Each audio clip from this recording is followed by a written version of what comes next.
Prenez place, chers téléspectateurs. Car oui, ici, vous n'êtes pas simplement des abonnés, mais des téléspectateurs.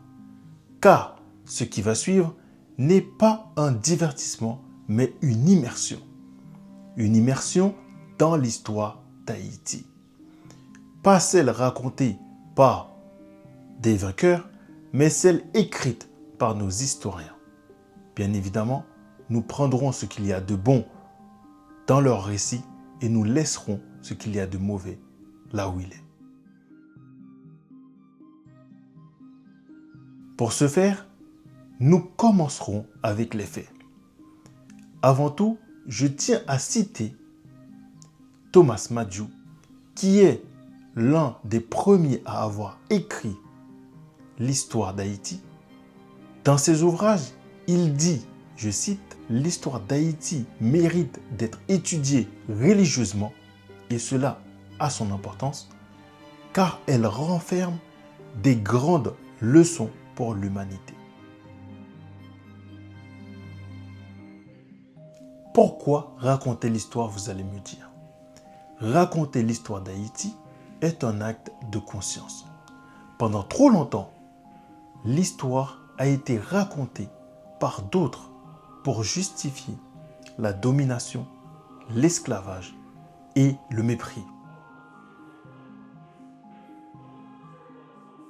Décoloniser les mentalités commence par reprendre possession de la mémoire collective.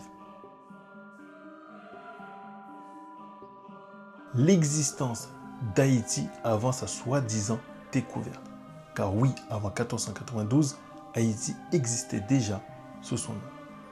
L'arrivée des Européens, et surtout des Espagnols, qui, par Christophe Colomb, la nommèrent Hispaniola, était en réalité habitée par une population qui s'appelait les Taïnos. C'est une population qui avait leurs habitudes, leurs croyances, leurs chefs et un lien sacré avec la nature.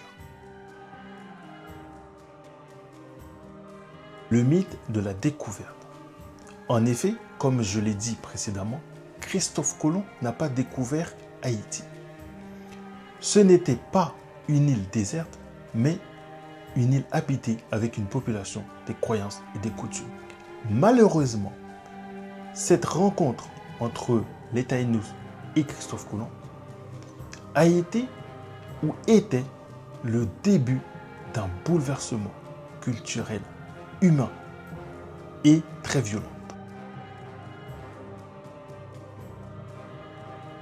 Cette catastrophe sans nom mena les Taïnos à leur perte. Ce peuple paisible qui vivait en harmonie, originaire de l'île avec ses montagnes qu'on appelle Grande Terre, ne savait pas à quel point cette rencontre allait être désastre pour eux. Les violences, la maladie, le travail forcé entraînèrent presque la disparition totale des habitants de l'île. Ce qui a été fait aux Taïnos est de l'ordre d'un génocide, une grande tragédie dans l'histoire d'Haïti. La première parmi tant d'autres.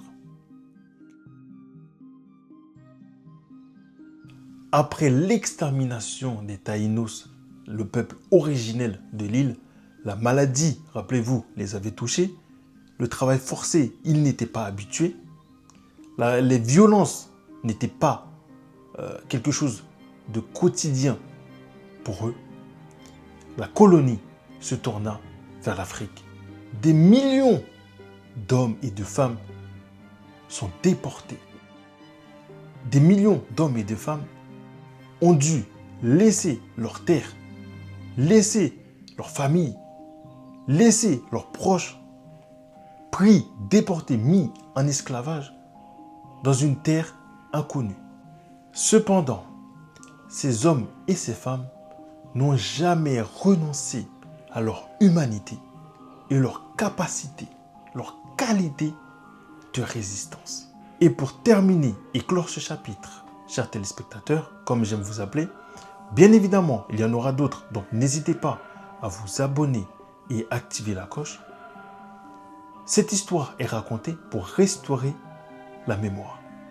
Connaître son histoire, l'apprendre à ses enfants et la montrer, la raconter à ses aïeux, c'est reprendre possession de soi. C'est aussi entamer un processus de libération mentale.